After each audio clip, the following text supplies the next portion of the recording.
Hello Andy, welcome to Quant Aptitude for CAT with Harsha. So we are running a CAT Infinity program, which is a lifetime validity from LTX classes. So classes they are run by faculty who have scored more than 99 percentile in CAT. So this is a very wonderful opportunity, lifetime validity on the program, and the fee for this wonderful program is only 20,000. But currently we are having a special offer where we are offering this course only for 15,000, and don't miss this offer. మీరు కనుక CAT crack చేయాలనుకుంటే, and if you're interested in cracking CAT, please do reach out to us. Our contact number is there, 7893899553. Okay, so let's look at one of the previous year's CAT problem. So Ivala, let's go through this problem, which is around averages and means. Okay. So in a group of 10 students, the mean of the lowest 9 scores is 42, while the mean of the highest 9 scores is 47. For the entire group of 10 students, the maximum possible mean exceeds the minimum possible mean by. Okay, so let's try to understand the question. Okay, so ఇక్కడ మనకి ఏమి ఇచ్చారంటే ఒక 10 students ఉన్నారు. ఆ 10 students లో lowest 9 scores is 42, అంటే mean అంటే యావరేజ్ అన్నమాట. సో ఒక 10 మంది స్టూడెంట్స్ ఉంటే, for example ABCDEFGHI, okay okay. So ఇప్పుడు ఈ 10 మంది స్టూడెంట్స్ లో లోయెస్ట్ 9 స్కోర్స్ అంటే ఈ లాస్ట్ ఉన్న 9 మందికి average is 42, while the mean of the highest 9 scores అంటే హైయెస్ట్ 9 అంటే బి నుంచి జే దాకా వీళ్ళ యావరేజ్ ఎంత అంటే 47. No for the entire group of 10 students, మనకు టోటల్ ఎంతమంది ఉన్నారు? 10 students. Okay, so for the entire group of 10 students, the maximum possible mean exceeds the minimum possible mean by. Okay, so ఇప్పుడు ఈ రెండు కండిషన్స్ ఇచ్చారు. దాని తర్వాత ఈ కండిషన్స్ తోటి వీళ్ళకు మాక్సిమం పాసిబుల్ మీన్ అంటే మాక్సిమం పాసిబుల్ యావరేజ్ ఎంత, and how much it exceeds the minimum possible mean అంటే మినిమం పాసిబుల్ యావరేజ్ కంటే ఎంత ఎక్కువ ఉంటుంది maximum possible average.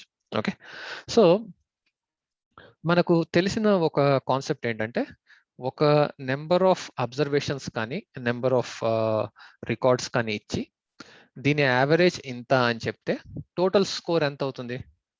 It is nothing but the average into the number of observations. Okay, so మన ఈ some లో say for example lowest వచ్చింది ఏ కాబట్టి అతని లైక్ ఆ స్టూడెంట్ మార్క్స్ ఎల్ అనుకుందాం. హైయెస్ట్ స్కోర్ చేసిన student J, let us assume that J score is H. Okay, so ఇప్పుడు మనకు టోటల్ స్కోర్ అడిగాం అనుకోండి, రెండు. ఓకే, టోటల్ స్కోర్ అడిగితే మనకు రెండు రకాలుగా మనం క్యాలిక్యులేట్ చేయొచ్చు. ఒకటి 47 ఇంటూ 9, అంటే ఇక్కడ 9 మంది ఉన్నారు కాబట్టి ఈ average into 47 plus lowest score which is L. ఈ టోటల్ స్కోర్ ఇంకొక రకంగా ఎలా చూడొచ్చు, 42 ఇంటూ 9, అంటే ఇక్కడ 9 మంది ఉన్నారు, వాళ్ళ యావరేజ్ 42 కాబట్టి 42 into 9 plus H. Okay, so ఇప్పుడు హైయెస్ట్ మైనస్ లోయెస్ట్ చూడాలి కాబట్టి, సో ఇది ఇటువైపు తీసుకొని వెళ్తే హెచ్ మైనస్ ఎల్, అంటే ఇది ఇటువైపు తీసుకొని వెళ్తే H minus L is 47 into 9 minus 42 into 9, which is nothing but 47 minus 42 into 9, which is again 5 into 9. 47 minus 42 is 5. 9 5 is 45. Okay, so manaku highest ki lowest score ki unna teda enti 45, irrespective of what the average is. So average and 40 total average entunna manaki ee conditions valla vachina expression entante h minus l is equal to 45, ante highest is 45 marks more than the lowest score.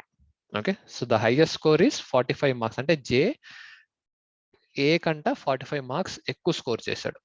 Okay, at చేసింది. So ఇప్పుడు మనకు ఇది మనకు ఇచ్చిన facts. Okay, ఇవి ఇందులో అంటే ఇంకా మళ్ళీ ఇంకా వేరే ఏ రకమైన చేంజెస్ కానీ అవేం లేవు, ఎందుకంటే అది మనకి ఇచ్చిన ఫ్యాక్ట్స్ బట్టి మనం తీసిన ఫార్ములా ఇది. Okay, now for the entire group of 10 students the maximum possible mean exceeds the minimum possible mean. ఇప్పుడు maximum possible mean అన్నాం అనుకోండి. Okay, first maximum possible mean. maximum possible mean అంటే ఈ టోటల్ 10 మందికి ఎంత ఎక్కువ యావరేజ్ అవ్వచ్చు. ఇప్పుడు 10 మందికి ఎక్కువ యావరేజ్ అవ్వాలంటే ప్రతి ఒక్కరికి అంటే మాక్సిమం పాసిబుల్ స్కోర్ ఇస్తే మన టోటల్ కూడా మాక్సిమం అయిపోతుంది. ఓకే, ఇప్పుడు మనకు ఆల్రెడీ తెలిసిన విషయాలు ఏంటి? హెచ్ మైనస్ ఎల్ ఇస్ 45, ఈ లోయెస్ట్ వాళ్ళకేమో 42 ఉంది, హైయెస్ట్ 9 కేమో 47 ఉంది. ఈ మూడు మనకు తెలిసిన విషయాలు.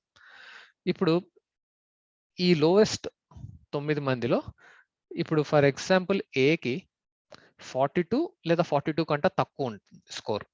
ఓకే, ఎందుకంటే a like lowest can be less than or equal to 42. ఎందుకంటే 42 కంటే ఎక్కువ ఉంటే అది యావరేజ్ కంటే ఎక్కువ ఉంటే this will not be the lowest. అంతే కదండి, మనం ఒక గ్రూప్ తీసుకొని ఒక యావరేజ్ ఉంటే లోయెస్ట్ ఉన్న వాళ్ళు ఎట్ ద మ్యాక్స్ ఆ యావరేజ్ కి రీచ్ అవ్వగలరు. యావరేజ్ కంటే ఎక్కువ ఉంటే then that will not be the lowest. Okay, so lowest అన్న లోయెస్ట్ ఎవరికైతే వచ్చిందో ఏకి he will at the max 42 వస్తుంది. సో 42కి మించి రాదు. ఓకే, సో ఇప్పుడు ఈ కండిషన్ తీసుకున్నాం అనుకోండి, అప్పుడు ఏమవుతుంది? సో మాక్సిమం పాసిబుల్ స్కోర్ ఎంత వస్తుంది లో ఏకి? 42. ఓకే, సో ఏకి కనుక 42 వస్తే జే యొక్క స్కోర్ ఎంత అవుతుంది? 42 కంటే 45 ఎక్కువ ఉండాలి. అంటే H is equal to 42 plus 45 which is 97. Okay, second, ఇప్పుడు minimum possible mean. Minimum possible mean అంటే ఈ మొత్తం గ్రూప్ కి ఈ కండిషన్స్ ఆల్రెడీ మనం ఇచ్చేసాం. మొత్తం గ్రూప్ కి మినిమం పాసిబుల్ మీన్ ఉండాలంటే మొత్తం గ్రూప్ ఒక టోటల్ స్కోర్ ఎంత తక్కువ అయితే అంత మంచిది మనకు. ఓకే, అంత మినిమం పాసిబుల్ మీన్ వస్తుంది. సో మనకు తెలిసిన ఇంకో కండిషన్ ఏంటి? H is greater than or equal to 47. ఎందుకంటే హెచ్ అనేది హైయెస్ట్ స్కోర్. ఇప్పుడు ఈ మొత్తం గ్రూప్ కి యావరేజ్ 47 అయితే H minimum value will be 47. అంటే 47 కంటే ఎక్కువే ఉంటుంది కానీ 47 కి తగ్గదు. ఓకే, ఇంకా ఎందుకంటే మనం మినిమం ఫైండ్ చేస్తాం కాబట్టి ఎంత తక్కువ వాల్యూ అవుతుందో మనం చూస్తున్నాం ఈ total score. Okay, so H ఎంత కిందకి తీసుకొని రాగలం మనం? 47 దాకా తీసుకొని రాగలం. 47 కంటే కిందకి వెళ్తే this average this will not be the highest number, ఎందుకంటే యావరేజ్ కంటే హైయెస్ట్ ఎక్కువ ఉండాలి. ఓకే, సో ఈ సిచ్యువేషన్ ఏమవుతుందంటే మనకు హెచ్ 47 వస్తుంది. ఎల్ అనేది ఎంత? 47 కంటే 45 తక్కువ ఉండాలి, అంటే 2 మార్కులు మాత్రమే. ఓకే, సో ఇలా చేయడం వల్ల మనకి ఏమైందంటే ఈ 47 మన ఈ హైయెస్ట్ స్కోర్ బాగా తగ్గించగలిగాం కాబట్టి లోయెస్ట్ స్కోర్ కూడా తగ్గి ఈ మొత్తం టోటల్ తగ్గిపోతుంది అనమాట. ఈ ఫస్ట్ కేసులో ఏం చేసామంటే లోయెస్ట్ కి ఎంత ఎక్కువ వాల్యూ తీసుకొని వస్తామో మనం ట్రై చేసాం, అంత అది maximum limit which it can reach. దాన్ని బట్టి మనకు హైయెస్ట్ స్కోర్ ఎంతో కనుక్కున్నాం. ఓకే, ఇప్పుడు మనకు అడిగిన క్వశ్చన్ ఏంటంటే ఈ రెండిటి డిఫరెన్స్ ఎంత? ఓకే, సో మనకు ఈజీగా చేయాలంటే ఇప్పుడు ఓన్లీ ఫర్ ఎగ్జాంపుల్ మాక్సిమం మీనప్పుడు ఏదైనా ఒకటి తీసుకోండి. సో ఇప్పుడు L2 అనుకున్నాం, సారీ L 42 వచ్చింది కాబట్టి. ఓకే, సో మనం ఏం చేసుకుందాం అంటే లోయెస్ట్ 4 స్కోర్స్ లోయెస్ట్ 9 స్కోర్స్ ఎలాగో 42 కాబట్టి 42 into 9 ప్లస్ ఇది 97. ఓకే, ఇక్కడ హెచ్ 97. ఓకే, ఇది టోటల్. ఓకే, మీరు ఇదొక పద్ధతి.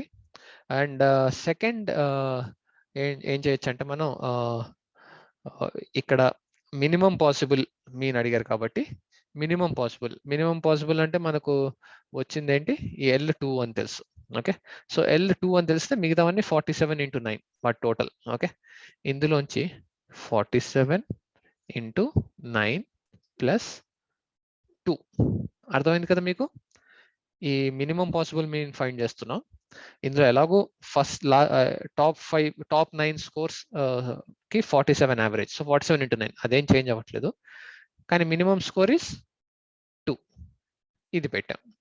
Okay, by 10. ఓకే, సో ఇది మనం క్యాలిక్యులేట్ చేస్తే డినామినేటర్ సేమ్ ఉంది కాబట్టి మనకు పెద్ద ప్రాబ్లం లేదు. 97 minus 47 minus 42 into 9. ఈ మైనస్ ఎలా వచ్చిందంటే ఈ minus into minus plus. Okay, so plus 42 మనం బ్రాకెట్ లో తీసుకుంటే మైనస్ అయిపోతుంది. Okay, and minus minus into plus minus 2 by 10, which is nothing but 97 minus 47 minus 42 ఎంత 5. 5 into 9 minus 2 by 10. Okay, so ఇప్పుడు 97 మైనస్ ఇది 9 5 45. 45 minus 45 minus 2 ఎంత అవుతుంది 47 by 10 అంటే 50 by 10, which is nothing but 5. So మన ఆన్సర్ is 5. ఓకే, సో ఇలాంటి problems ఉంటాయి. అంటే ఇది కొంచెం లాజిక్ వాడాలి, and these are very easy problems. But ఏంటంటే మనకు ఈ maximum possible mean and minimum possible mean అన్నప్పుడు ఎలా ట్యాకిల్ చేయాలనేది మనకు అర్థం అవ్వాలి. So hope this particular video help you understanding more concepts. And ఇది కాకుండా మీ దగ్గర like if you have a better way of solving this problem, please do feel free to comment in the videos. And happy and best of luck for your CAT exam. Thank you.